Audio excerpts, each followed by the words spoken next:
দেখো বন্ধুরা, আমি একটা কথা বলছি, মন থেকে আমার মনে হলো, খারাপ ভাববেন না। তো আমি একটা ভালো মানুষ হওয়ার জন্য কত বছর আমার মনটাকে গড়েছি।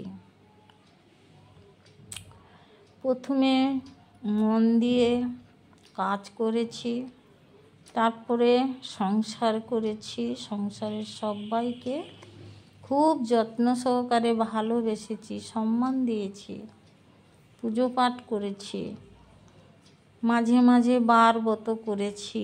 বারব্রত বলতে আমি মনে হয় 2-3 মাসে একবার মাছ খেতাম।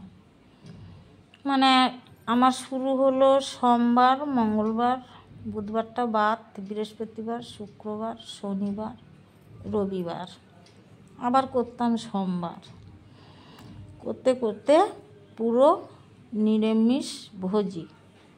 তারপরে ঠাকুর দিয়েছিল আমাকে অনেক আয়, ইনকাম, অনেক ভালোবাসা ঠাকুর দিয়েছিল। সবাইকে সেইগুলো দিয়ে প্রচণ্ড ভালোবেসেছি।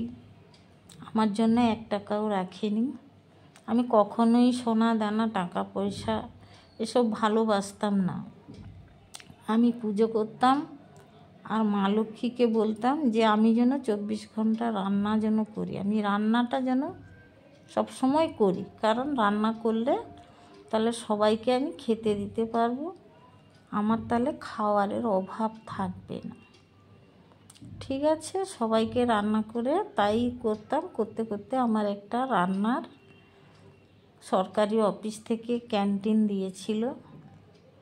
সত্যি কথা বলতে আমি 5 জন অফিসারের রান্না করে দিতাম। সেখান থেকে আমাকে ক্যান্টিন দেয়া হয়েছিল। না আমার ক্যান্টিনের ভাড়া দিতে হতো, না আমাকে কারেন্ট বিল দিতে হতো, কিচ্ছু দিতে হতো না। তো প্রচুর লোক খেত, প্রচুর লোক। মানে আমি ভাবতে পারতাম না যে আমার রান্না খেতে এত লোক আসে। আমি হলদিয়াতে করেছিলাম সরকারি অফিসে। তো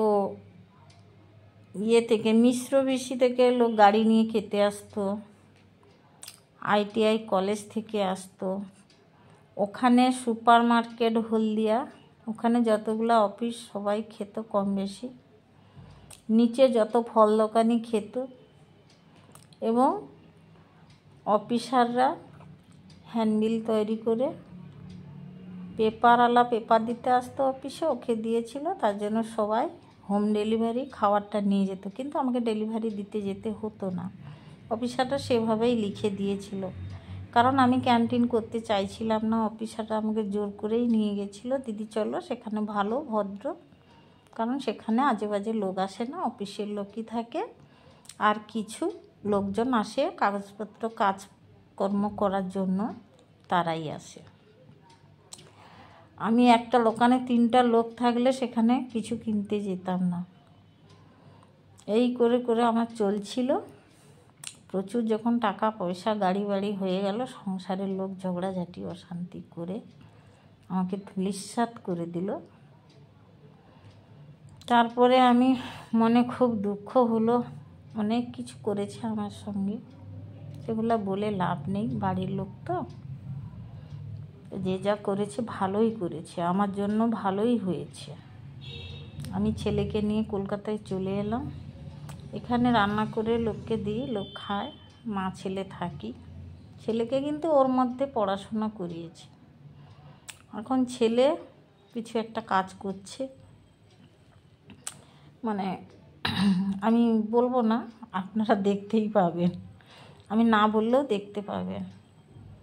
কারণ ও হচ্ছে কি বলবো, কাজ করে, মানে মোবাইলে টিভিতে দেখা যায়, এই বললাম।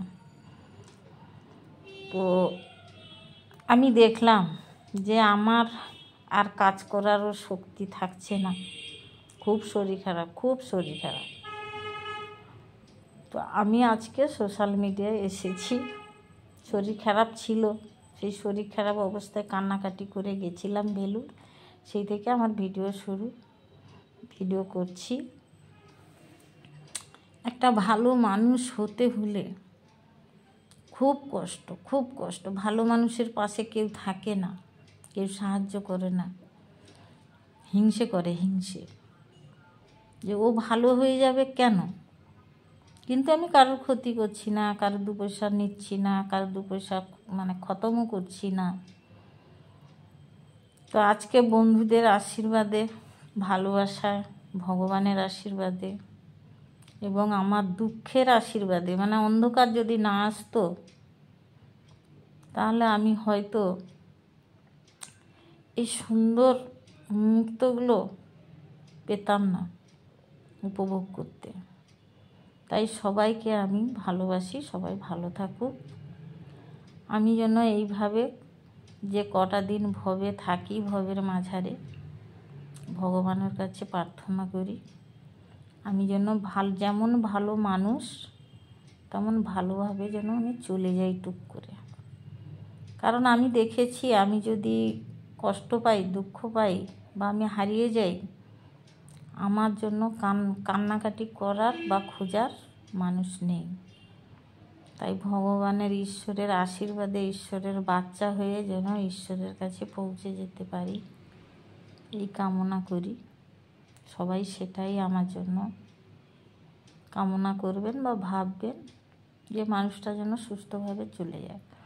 আমি চাই না 80 বছর 100 বছর বাঁচতে, আমি চাই হাত পা থাকতে থাকতে আমি যেন টুক করে চলে যাই ভগবানের ওপারে। ভগবান যেন হাসি মুখে, খুশি মুখে আমাকে যতটা কাজ করানোর, যতটা আমার কর্ম আছে পৃথিবীতে করিয়ে, আমার মেয়াদ চুক্তি করে আমাকে যেন নিয়ে যায়, এটাই আমি আশা করি।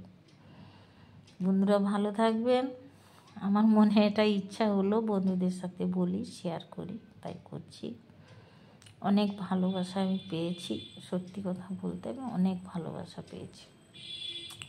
আর যতটা আমার বাকি আছে ততটা বন্ধুদের অনেক ভালোবাসা আশা করি আমি পৌঁছে যাব।